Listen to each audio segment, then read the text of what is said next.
I didn't buy half of this stuff. It's not mine. Guess whose it is? It's got to be Gordon's. I thought I'd better tidy up because this place is getting messier and messier by the minute. Look at this, the house owner's guide. That's not mine. Must be one of Gordon's harebrained schemes. Some stage or another. And look at this. I bought him a toolbox and he hasn't even put it away. What's that? That's just me. Mind you, I'm not surprised really because I don't know where half this stuff goes. Oh, it doesn't matter. I am very pleased I don't live in a mess. Unlike Gordon, who of course does. So I shall sit here instead. I'll have a word with him later on. A few weeks ago, Gordon got home to his burrow and it was so messy that he couldn't even find the floor. It was covered with, well, a mess. Now, knowing Gordon the way you do, you'll understand the way he decided to cure the problem. Instead of clearing up, he decided to make his burrow bigger so that he could sort of spread the mess a bit thinner and it's so bad. But knowing Gordon the way you do, you'll not be surprised to learn that halfway through he got bored and he left the job unfinished. He'd always find excuses for not finishing it. It's such a nice day, I think I'll mow the roof, he'd say.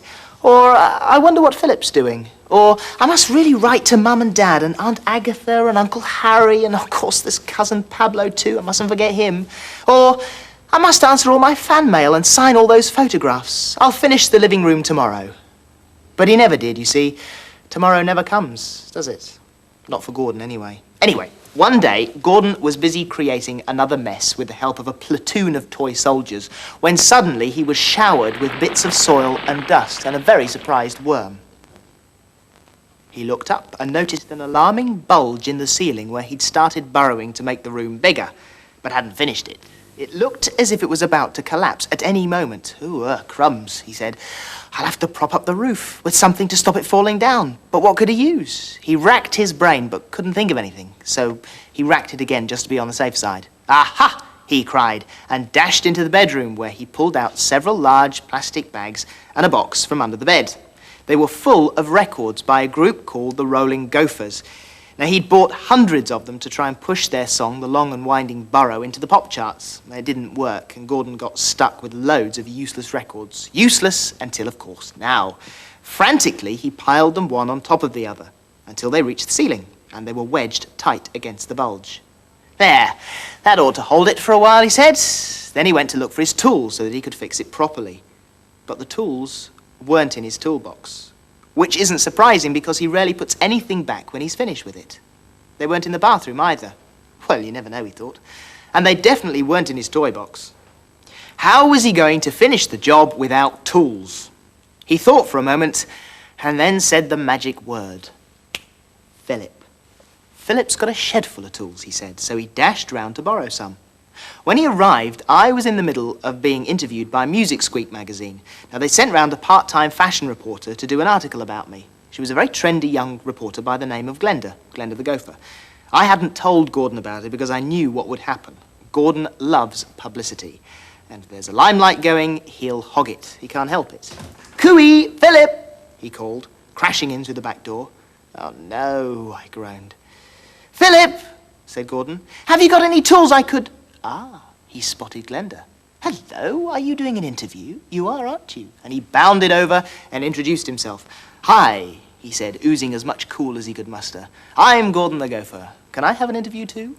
Glenda looked Gordon up and down. He was covered in dust and dirt. I don't think she was too impressed, to be honest. Surely he wasn't the sharp, hip gopher everyone had heard about. Gordon, I hissed. This is my interview. The tools are in the shed, okay? Now burrow off. There's a good fellow. Sorry about the interruption, I said, turning to Glenda. Quite all right, Mr. Schofield, she replied sweetly. These things are sent to try us. I've seldom seen Gordon so upset, rejected and dejected. He sighed and trudged off into the shed, mumbling as he went. Well, it was worth a try.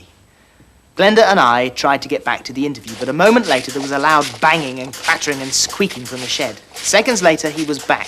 He wasn't going to give up on an interview that easily. He peered around the door in a tangle of extension leads holding on an electric drill.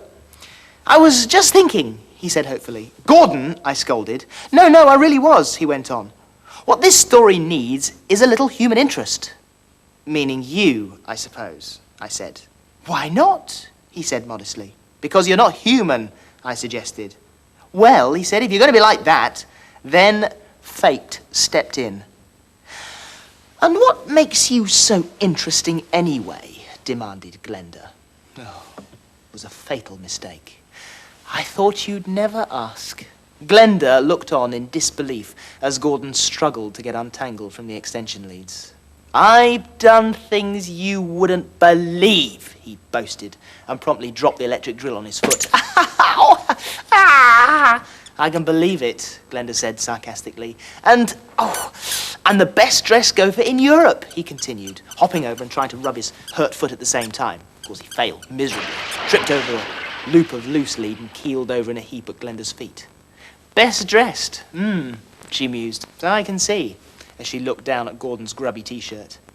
I helped Gordon untangle himself, and he tried to explain that the reason he wasn't the best dressed gopher today was that he was doing some DIY. That stands for dig it yourself, said Gordon, and explained his plans for enlarging his burrow. But Glenda said that if he knew as much about DIY as he seemed to know about fashion, then he was going to need a lot of help. Are you offering, he asked. Well, I do know a bit about interior design, Glenda admitted hesitantly. What's into a thingy? Whispered Gordon. I told him it was like decorating, only trendier. He was very impressed. This into what's it, he said to Glenda. Could it make your burrow look really cool? Oh, yes, said Glenda, who, never having seen Gordon's burrow before, didn't realize what she was saying. Do you think you could give me a few tips, then? He asked. I'd have to see it first, she said. No problem, he told her. It's just round the corner. So, grabbing her hand, he pulled her off. He had hijacked my interview. When they reached his burrow, Gordon ushered Glenda inside, eager for her professional verdict. What do you think? He said proudly. It's a bit on the dingy side, she said. It could do with another skylight, and the place is an absolute tip. She was right. There were toys all over the floor, and books and comics everywhere, and clothes anywhere but in the right place. I don't know how you can find anything. Besides which, it's dangerous, Glenda warned. You could have an accident. You should put things away. But I know where everything is, protested Gordon, and it's not dangerous at... Ah! He stepped on a skateboard he'd left lying about, careered across the room, hit a toy truck, sailed through the air, and crashed straight into the pile of rolling Gopher records that were propping up the roof. Uh-oh, he said, as the pile collapsed into a heap of smashed hits. Then there was a deep, earthy rumble, and Gordon had just enough time to say, uh-oh, again, before the roof caved in. When the soil had settled and the dust had cleared, there was a dirty great hole in the roof. There, said Gordon weakly. You said I needed a new skylight. But Glenda wasn't at all pleased. There were dirty black smudges all over her trendy clothes. What a mess. Gordon was feeling very sorry for himself. I know, he thought. I'll go for the sympathy vote. Ah! Oh! I think I'm hurt. Oh, I do feel funny. He overacted badly. Can you do first aid? I have to go to hospital, you know. But then he thought about it and said, No, I won't. They may have to give me an injection. Glenda looked him over. He really wasn't hurt at all, she decided. But she'd had an idea. She'd get her own back on Gordon for ruining her outfit. Where do you keep your first aid kit, she asked. In the kitchen, replied Gordon nervously. Surprisingly, it didn't take her very long to find it. She looked inside. Good, everything I need, she thought. She started to bandage Gordon's ankle first, then his legs, his arms, his face, and she kept on bandaging him until he was all wrapped up like an Egyptian mummy. Oh, no, he cried. How serious is it? Glenda propped him up against the sideboard, stood back, and smiled. You're not hurt at all, are you? She said sternly. But it serves you right for ruining my clothes.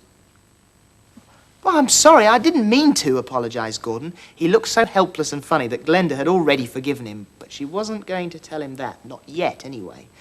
I'll ring you about the dry cleaning bill, she said with a smile, and then she left. No, wait. You can't leave me here, not like this. Help. Please, wait. But she was already on her way to tell me what had happened. I thought I'd better go and rescue him after we finished the interview. Actually, I wonder what he's up to now. He's very quiet. Ah! Oh, yes. Very funny, Gordon. This is a humorous one, isn't it? I bet I know who's on the end of this as well. There you are. Now come here. Come here.